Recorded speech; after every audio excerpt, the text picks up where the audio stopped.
기도하겠습니다. 이 시간을 함께 기도할 때 오늘 기도의 제목은 11월 첫째 주일이 더 바이블 처치의 1주년 감사 예배가 있는 날입니다. 한 달을 앞두고 있는데 우리가 이 한 달 기간 동안에 우리 입술에서 감사가 회복되고 어떤 상황 속에서도 감사를 놓치지 않는 우리 모든 교회 교인들이 되게 해달라고, 또 내 자신이 되게 해달라고 우리의 감사의 회복을 놓고 같이 기도했으면 좋겠습니다. 기도하시겠습니다. 하나님 아버지, 이 시간 주님 앞에 감사를 올려드립니다. 하나님께서 작년 이맘 무렵에 하나님 교회를 세우라는 그런 말씀을 주셔서 하나님 설해마을에서 주님의 몸된 교회가 세워졌습니다. 하나님, 이 더 바이블 처치를 세워주신 분은 처음부터 하나님이요, 또 1년 동안 이끌어주신 분도 하나님이신 줄로 믿습니다. 앞으로도 이끌어 가실 분이 하나님이신 줄로 믿습니다. 이 모든 과정을 이끌어주신 하나님께 감사를 올려드립니다. 하나님, 우리 성도님들 한 분 한 분도 동일하게 하나님 앞에 감사의 고백을 올려드릴 수 있기를 소망합니다. 하나님, 돌아보면 하나님께서 베풀어 주신 것이 아버지 전부인데 우리가 내가 한 줄 알고 착각할 때가 참 많이 있습니다.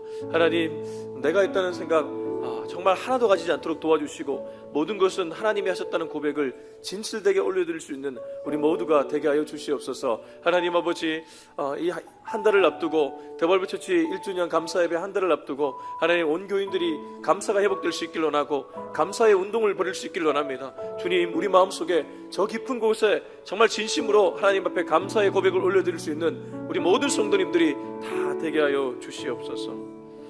하나님 아버지, 감사합니다. 정말 돌아보면 감사밖에 할 고백이 없습니다. 주님께서 교회를 지켜주시고 인도해 주셨기에 아버지 하나님, 1년 동안 이렇게 달려올 수 있었습니다. 세워주신 하나님, 이끌어주신 하나님, 또 앞으로 이끌어가실 하나님을 기대합니다. 하나님, 오직 하나님을 바라보며 든든하게 서가는 교회가 되게 하시고 또 우리 삶의 현장에도 동일한 감사의 고백이 일어나게 하여 주시옵소서. 이 모든 말씀 예수님의 이름으로 기도합니다. 아멘. 네, 하나님 말씀은 잠언 5장입니다. 5장 1절에서 23절까지의 말씀인데요, 오늘 읽는 것은 15절에서 23절을 읽고 말씀은 전체를 나누겠습니다. 잠언 5장 1절에서 23절까지인데요, 읽기는 15절에서 23절을 읽고 말씀은 전체를 나누겠습니다. 시작. 너는 내 우물에서 물을 마시며 내 샘에서 흐르는 물을 마시라. 어찌하여 내 샘물을 집 밖으로 넘치게 하며 내 도랑물을 거리로 흘러가게 하겠느냐. 그 물이 내게만 있게 하고 타인과 더불어 그것을 나누지 말라. 내 샘으로 복되게 하라. 내가 젊어서 취한 아내를 즐거워하라. 그는 사랑스러운 암사슴 같고 아름다운 암노루 같으니 너는 그의 품을 항상 만족하게 여기며 그의 사랑을 항상 연모하라. 내 아들아, 어찌하여 음녀를 연모하겠으며 어찌하여 이방 계집의 가슴을 안겠느냐. 내저 사람의 길은 여호와의 눈앞에 있나니 그가 그 사람의 모든 길을 평탄하게 하시느니라. 악인은 자기의 악에 걸리며 그 죄의 줄에 매이나니 그는 훈계를 받지 아니함으로 말미암아 죽겠고 심히 미련함으로 말미암아 혼미하게 되느니라. 아멘. 제가 어제 이 분별에 대한 얘기를 좀 했습니다. 성령 충만, 믿음, 그리고 분별에 대한 얘기를 좀 했는데요, 분별에 대한 얘기를 하면서 로마서 12장 2절의 말씀을 우리가 함께 찾아서 읽었죠. 너는 이 세대를 본받지 말고 오직 마음을 새롭게 함으로 변화를 받아 하나님이 기뻐하시고 온전하신 뜻이 무엇인지 분별하도록 하라. 신앙생활을 한다는 것은 어떤 의미에서는 분별을 잘하는 것과 굉장히 직결되어 있습니다. 그런데 이 분별을 할 때 또 필요한 눈이 하나 있습니다. 오늘 잠언 5장 1절에서 6절은 그 얘기를 하고 있습니다. 5장 4절을 한번 먼저 볼까요? 4절 시작. 나중은 쓱같이 쓰고 두 날 가진 칼같이 날카로우며. 나중을 보는 눈을 가지는 것이 분별이라는 것입니다. 근데 나중이 지금 뭐라고 하죠? 쑥같이 쓰고 두 날 가진 칼같이 날카롭다. 그러면 나중에 이렇다면 앞에서는 어떻다는 얘기입니까? 그렇지 않다는 것이죠. 그게 바로 3절입니다. 3절 같이 읽겠습니다. 시작. 대저 음녀의 입술은 꿀을 떨어뜨리며 그의 입은 기름보다 미끄러우나. 그렇습니다. 항상 사단이 하는 것은 이렇습니다. 잠깐의 쾌락에 기쁨을 줍니다. 그러나 나중은 어떻습니까? 나중은 쓱같이 쓰고 두 날 가진 칼같이 날카롭다는 것은 나중은 우리 삶을 좀먹는 것들이라는 거죠. 그래서 분별을 잘한다는 것은 멀리 내다볼 줄 아는 눈을 가졌다는 것을 의미합니다. 멀리 내다보면서 이게 정말 우리 삶에, 내 삶에, 우리 가정에, 내가 속한 공동체에 유익이 되느냐 안 되느냐, 이런 것을 보고 지금 이 순간에 판단을 내리는 것, 그게 바로 분별이라고 볼 수 있을 겁니다. 그리고 나중을 본다는 것은 또 한 가지가 있습니다. 지금 당장에는 굉장히 쓴 것 같지만 나중에는 좋아질 일, 그렇죠? 그런 것들이 뭐가 있겠습니까? 저는 운동이 그런 거라고 생각합니다. 운동은 당장 할 때는 굉장히 힘들잖아요. 제가 어제 다시 운동을 재개했거든요. 추석 연휴 보내고 너무 힘들더라고요. 오랜만에 다시 하니까. 근데 이건 나중 보면 뻔한 일이잖아요. 그래서 사람들이 지금 당장 쓰다고 그걸 피하는 경향들이 가끔 있다는 것이죠. 고통과 고난도 그 눈을 갖고 보면 완전히 얘기가 달라집니다. 아이들이 성장통을 알지 않습니까? 자라면서 성장통을 알아야지 정상적으로 성장할 수 있지 않습니까? 인간의 영적인 모든 부분도 그렇다는 것이죠. 영적으로 성장하다 보면 반드시 영적 성장통에 올 수 있습니다. 자, 근데 이때 이 분별을 잘하려면 어떻게 해야 될까요? 그게 바로 1절, 2절입니다. 좀 거꾸로 말씀을 보지만 1절, 2절 읽어보겠습니다. 시작. 내 아들아, 내 지혜에 주의하며 내 명철에 내 귀를 기울여서 근신을 지키며 내 입술로 지식을 지키도록 하라. 여기 명철과 지식, 다른 말로 표현하면 앞에 언급되었던 지혜이고, 또 다른 말로 표현하면 여호와를 경외하는 것입니다. 여호와를 경외하는 것이 지혜의 근본이다. 잠언이 끊임없이 얘기하는 것이기 때문에 그렇게 보면 여기 지혜에 귀를 기울이라, 지식을 지키라, 지혜를 지키라는 것은 하나님을 붙들라는 것이죠. 하나님의 말씀을 붙들라는 것이죠. 그게 분별할 수 있는 유일한 지름길이라는 것입니다. 분별력을 가질 수 있는 유일한 지름길이 있다면 언제나 내 마음에 하나님을 모시고 살아가는 것, 동시에 하나님의 말씀을 가까이 하는 것, 그게 분별력을 가질 수 있는 우리 그리스도인의 유일한 길이라는 것입니다. 자, 그렇게 살아가는 사람은 결국 하나님이 보호해 주십니다. 5절에 보면 그의 발, 여기 그의 발은 음녀의 입술을 따라간 발, 그런 사람들은 사지로 내려가며 그의 걸음은 스올로 나아가나니 그는 생명의 평탄한 길을 찾지 못하며 자기 길이 든든하지 못하여도 그것을 깨닫지 못하느니라. 분별 없이 당장 달다고 갔다가 마지막은 이렇게 마무리하게 된다는 것이죠. 얼마나 안타까운 인생인지 모르겠습니다. 자, 저와 여러분은 그렇게 살아가지 않기를 예수님의 이름으로 축복합니다. 자, 우리 7절부터 10절 읽어보겠습니다. 7절에 10절입니다. 시작. 그런즉 아들들아, 나에게 들으며 내 입의 말을 버리지 말고 내 길을 그에게서 멀리하라. 그의 집 문에도 가까이 하지 말라. 두렵건대 내 존영이 남에게 잃어버리게 되며 내 수완이 잔인한 자에게 빼앗기게 될까 하노라. 두렵건대 타인이 내 재물로 충족하게 되며 내 수고한 것이 외인의 집에 있게 될까 하노라. 제가 7절에서 10절을 보면서 두 가지의 생각이 떠올랐습니다. 7절에서 10절은 1차적으로 보면 솔로몬이 자기 아들에게 나의 말을 귀담아 들으라고 하는 앞에서 계속해서 끊임없이 얘기했던 그 메시지인데, 가만히 들여다보면 이건 질투하는 아버지의 모습을 보여줍니다. 다르게 말하면 나의 말이 아니라 세상의 말을 들으려고 하는 아들들을 향한 아비의 질투, 좋은 질투죠. 이런 질투를 하시는 분이 누구십니까? 저와 여러분이 믿는 하나님인 줄로 믿습니다. 너는 나 외에는 다른 신을 네게 두지 말지니라. 이 말이 무슨 말입니까? 너 내 거다 이 말이잖아요. 그러니까 내 거니까 딴 거 쳐다보지 말라는 거잖아요. 그 하나님, 질투하신 하나님, 이 좋은 의미죠. 그 하나님의 모습이 지금 솔로몬에게 그대로 엿보인다는 것이죠. 질투하는 하나님이 우리들에게 주는 메시지가 뭐냐 하면, 그게 제가 두 번째로 생각한 건데, 무엇을 가까이 하느냐, 무엇을 멀리 하느냐, 그게 우리들에게 질투하신 하나님이 요구하는 메시지라는 거죠. 누구를 가까이 해야 되겠습니까? 당연히 하나님을 가까이 해야 됩니다. 누구를 멀리 해야 되겠습니까? 하나님이 아닌 것을 멀리 해야 될 것입니다. 그게 바로 그 얘기를 오늘 이 말씀입니다. 8절 보면 네 길을 그에게서 멀리하라. 그가 누구겠습니까? 3절에 나오는 음녀 아니겠습니까? 그의 집 문에도 가까이 가지 말라. 음녀의 집 문에도 가까이 하지 말라. 다르게 말하면 가까이 할 것을 가까이 하고 가까이 하지 말아야 될 것을 가까이 하지 말라는 메시지입니다. 하나님은 우리가 잘못된 길로 걸어가면 반드시 우리를 어떤 방식이 되더라도 돌이키려고 애를 쓰십니다. 그때 고난이 올 수도 있고 고통이 올 수도 있습니다. 그러니까 중요한 건 내가 지금 뭘 가까이 하고 있느냐, 그것만 점검하면 된다는 것이죠.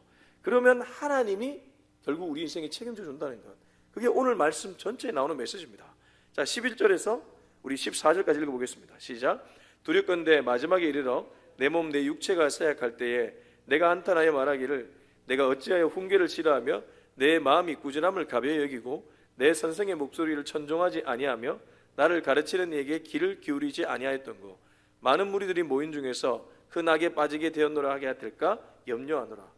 근데 문제는 사람들이 알면서도 못 지켜요. 사실 그리스도인들도 가끔 그럴 때가 있는데 진짜 알면서도 못 지키게 되는 것이 우리들의 모습 같아요. 그 얘기를 하죠. 두렵건대 마지막에 이르러 그렇게 지키지 않으면 네 몸 네 육체가 쇠약할 때 네가 한탄하면서 말하기를 내가 어찌하여 훈계를 싫어하며 내 마음이 꾸지람을 가벼이 여겼는가.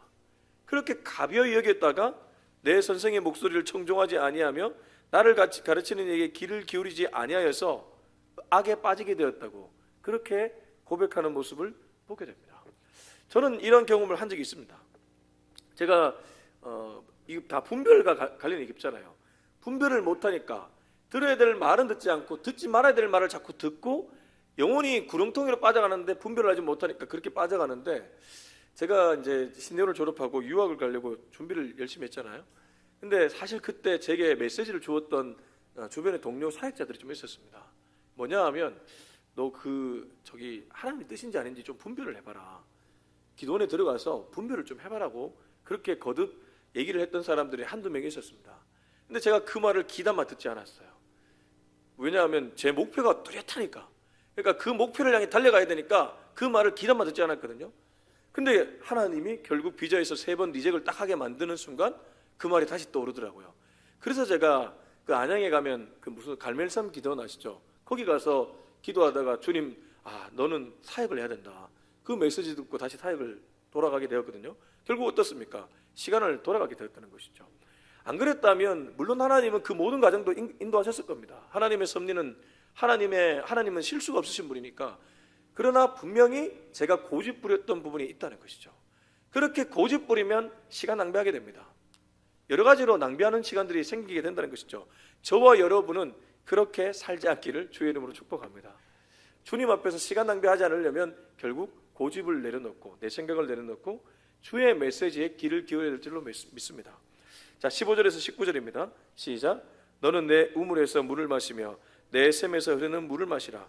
어찌하여 내 샘물을 집 밖으로 넘치게 하며 내 도랑물을 거리로 흘러가게 하겠느냐. 그 물이 내게만 있게 하고 타인과 더불어 그것을 나누지 말라. 내 샘으로 복되게 하라. 내가 젊어서 취한 아내를 즐거워하라. 그는 사랑스러운 암사슴 같고 아름다운 암노루 같으니 너는 그의 품을 항상 족하게 여기며 그의 사랑을 항상 연모하라. 자, 15절에서 19절은 다소 선정적인 표현 같죠. 왜냐하면 이 우물이라는 게 사실 여인의 그런 부분을 표현하는 걸 수도 있기 때문입니다.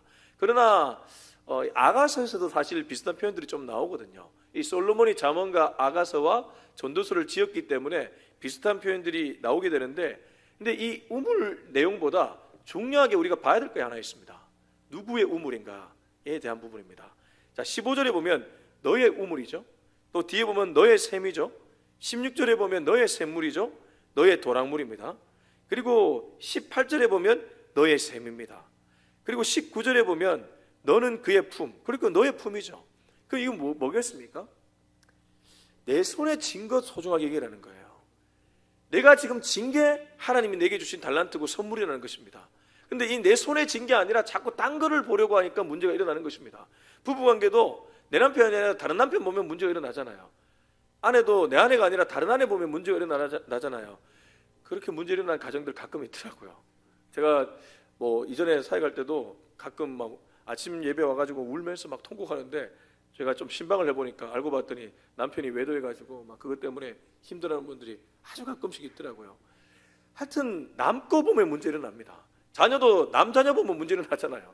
내 자녀 보고 내 자녀 잘 키우면 끝인데 자꾸 남의 것이 커 보이고 남의 걸 보다 보니까 문제가 자꾸 일어나는 것입니다. 여기 15절 보십시오. 너는 네 우물에서 물을 마시며 네 샘에서 흐르는 물을 마시라. 저는 그래서 오늘 이 말씀을 준비하는데 아침 예배 오시는 우리 성도님들이 너무 좋습니다. 다른 거 볼 건 뭐 있습니까? 다른 교회 볼 건 뭐 있습니까? 우리 여기 앉아 계신 요 성도님들이 저한테는 너무 소중한 분들이라는 거죠. 또 우리 주일 예배 오시는 우리 더바이블 처치 성도님들이 너무 소중한 분들이라는 거죠. 베이직 교회도 부럽지 않아요? 많은 성도님들이 부러운 게 아닙니다. 제게 있는 성도님들, 이게 얼마나 감사한 분들이고 고마운 분들입니까? 그러니까 동일하게 여러분들도 우리 가정, 우리 자녀, 우리 기업, 우리 직원들 얼마나 고마운 분들입니까? 그러니까 그 얘기를 성경은 하고 있다는 것이죠. 가만히 생각해 보면요, 다윗도 골리앗과 싸움에서 자기 물맷돌 5개 들고 나갔습니다. 근데 그 물맷돌이 그렇게 대단한 힘을 발휘할 줄 누가 알았겠습니까? 하나님은 항상 내 손에 있는 걸로 일하십니다. 저와 여러분의 손에 있는 게 무엇인지를 잘 볼 수 있는 그런 눈을 가질 수 있기를 예수님의 이름으로 축복합니다. 자, 20절에서 23절까지 읽고 마무리하겠습니다. 시작. 내 아들아, 어찌하여 음녀를 연모하겠으며 어찌하여 이방 계집의 가슴을 안겠느냐. 대저 사람의 길은 여호와의 눈앞에 있나니 그가 그 사람의 모든 길을 평탄하게 하시느니라. 악인은 자기의 악에 걸리며 그 죄의 줄에 매이나니 그는 훈계를 받지 아니함으로 말미암아 죽겠고 심히 미련함으로 말미암아 혼미하게 되느니라.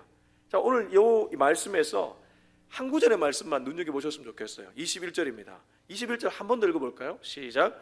대저 사람의 길은 여호와의 눈앞에 있나니 그가 그 사람의 모든 길을 평탄하게 하시느니라. 여호와의 눈앞에를 네 글자로 라틴어로 뭐라고 얘기할까요? 코람데오. 잘하시네요, 신영점님. 코람데오가 여호와의 눈앞입니다. 이 코람데오의 신앙이 회복되면 진짜 우리의 신앙은 말할 것 없습니다. 주님의 눈앞에서 살아가는데 뭐가 문제가 일어나겠습니까? 근데 사실 주님 없다고 생각하고 은밀한 곳에서 우리가 죄를 지을 때가 얼마나 많이 있습니까? 목회자도 예외 아닙니다. 전화로 죄를 지을 때도 많이 있고요. 누구 뒷담화하기도 하고. 얼마나 우리가 그런 모습 비일비재하게 일으킵니까? 근데 여호와의 눈앞에 있다고 생각하는 순간 그거 다 사라진다는 거예요. 여호와의 눈앞이라는 이 코람데오의 신앙을 지키는 사람들이 바로 오늘 잠언 5장이 말하는 분별력 있는 사람인 줄로 믿습니다. 그리고 그런 사람은 주님이 모든 길을 평탄하게 인도한다는 것입니다. 아까 읽었던 5장 6절 보십시오. 음녀의 입술이 단 줄 알았지만 결국 그 마지막이 어떻습니까? 그는 생명의 평탄한 길을 찾지 못한다고 합니다. 그러나 21절 보십시오. 여호와의 눈앞에 있는 사람은 여호와께서 그 사람의 모든 길을 평탄하게 인도하신다. 이게 얼마나 감사한 일입니까? 당장 쓴 것 같지만 하나님 앞에 있을 때 하나님이 모든 것을 책임져 주시기 때문에 당장 단 것을 눈앞에 두는 것이 아니라 당장 쓸더라도 하나님을 눈앞에 둘 수 있는 저와 여러분이 될 수 있길 예수님의 이름으로 축복합니다. 우리 같이 한번 기도하겠습니다. 이 시간 기도하실 때 하나님, 오늘도 우리 주님을 우선순위에 삼고 정말 주님을 내 마음에 모시고 살아가는 우리 모두가 되게 하여 주시옵소서. 우리 다 같이 한번 통성으로 기도하시겠습니다. 하나님 아버지, 감사합니다. 오늘 이 메시지는 사실 제가 드려야 될 메시지입니다. 하나님, 저도 참 은밀한 곳에서 얼마나 많은 죄를 범하는지 모르겠습니다. 주님, 불쌍히 여겨 주시옵소서. 정말 코람데오의 신앙이 다시 한번 회복될 수 있기를 원합니다. 여호와의 눈앞에 살아간다는 이 신앙이 회복될 수 있기를 원합니다. 주님 눈앞에 있다면 제가 과연 그렇게 은밀한 곳에서 아버지 더럽고 추악한 죄들을 아버지 지를 수 있겠습니까? 하나님, 여호와의 눈앞에 살아간다는 이 두렵고 떨리는 정말 그렇지만 아름다운 신앙을 소유할 수 있는 우리 모두가 되게 하여 주시옵소서. 이제는 우리 주 예수 그리스도의 은혜와 하나님의 다함없는 사랑과 성령의 그 놀라우신 은혜가 오늘도 여호와의 눈앞에 코람데오의 신앙으로 살아가기로 다짐하는 우리 모두의 머리 위에 지금부터 영원토록 함께하기를 간절히 축원하옵나이다. 아멘.